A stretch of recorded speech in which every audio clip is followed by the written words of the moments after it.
Hai, perkenalkan nama saya Claudia Ayang. Saya mahasiswa dari SKIP Persada Khatulistiwa Sintang, Prodi PGSD semester 5. Baik, di sini saya akan menyampaikan tentang effective speaking yang dimana membuat 4 macam jenis skema. Yang pertama itu ada skema filsafat skolastik, yang kedua itu ada skema Dewey, yang ketiga itu ada skema Holloway, dan keempat itu ada skema Erwisak. Nah, yang pertama di sini ada skema filsafat skolastik yang dimana di sini memiliki 5 tahapan. Yang pertama itu ada mengemukakan masalah, yang kedua itu ada melihat yang tidak termasuk masalah, yang ketiga itu ada argumen kontra, dan yang keempat itu ada argumen pro, dan yang kelima itu ada jalan keluar. Nah, di sini saya mengambil contohnya itu bermain game online. Nah, game online ini sangat berdampak buruk pada siswa maupun di kalangan anak remaja. Jadi game ini juga ada dampak negatif dan positifnya. Seumpamanya gini, game online itu seperti kita yang suka mengonsumsi makanan instan. Jika kita sering makan makanan itu, maka kita akan ketagihan dan makanan itu lambat laun akan menimbulkan dampak buruk bagi kita. Jadi kita sebagai orang tua lebih baik selalu mengontrol setiap kegiatan anak kita, baik di rumah maupun di luar rumah. Dan jika mereka bisa membagi waktu mereka dengan bermain dan belajar, maka akan lebih baik untuk mereka. Nah, di sini yang kedua itu ada skema Dewey. Skema Dewey ini adalah teori berpikir, dan ini di sini memiliki 5 tahapan. Yang pertama itu orang berhadapan dengan suatu kesulitan. Yang kedua itu kesulitan dialokasi, definisikan, dan dibatasi.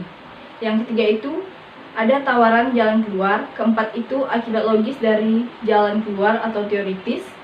Yang kelima itu memperhatikan akibat lanjut dalam kehidupan praktis. Nah, di sini saya mengambil tentang kurangnya aktif belajar di dalam kelas.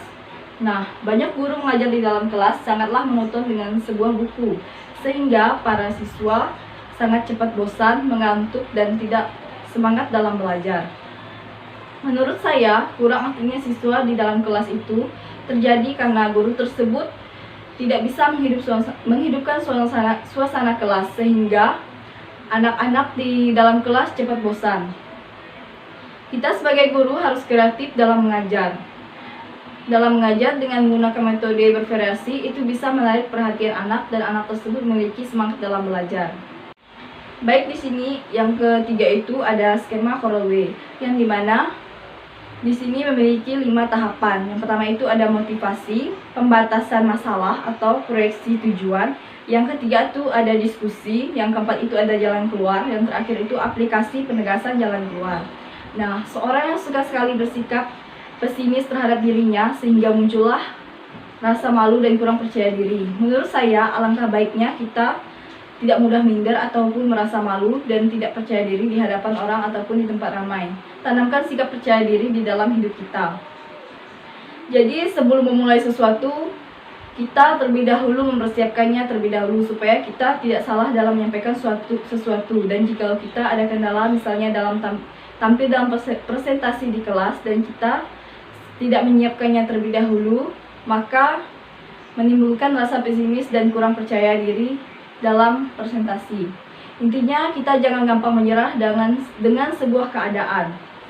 Jikalau kita terus bersikap pesimis, maka kita tidak akan bisa maju dan selalu kurang yakin dengan kemampuan kita sendiri. Nah, yang terakhir ini, yang keempat itu ada skema Witzak. Yang dimana di sini skema Witzak ini terdiri dari 5 tahapan juga. Yang pertama itu mengapa saya berbicara. Yang kedua itu apa yang saya bicarakan. Yang ketiga itu bagaimana keadaan masalah ini sampai sekarang. Dan keempat itu apa yang mau dicapai. Yang kelima itu dorongan atau ajakan untuk bertindak.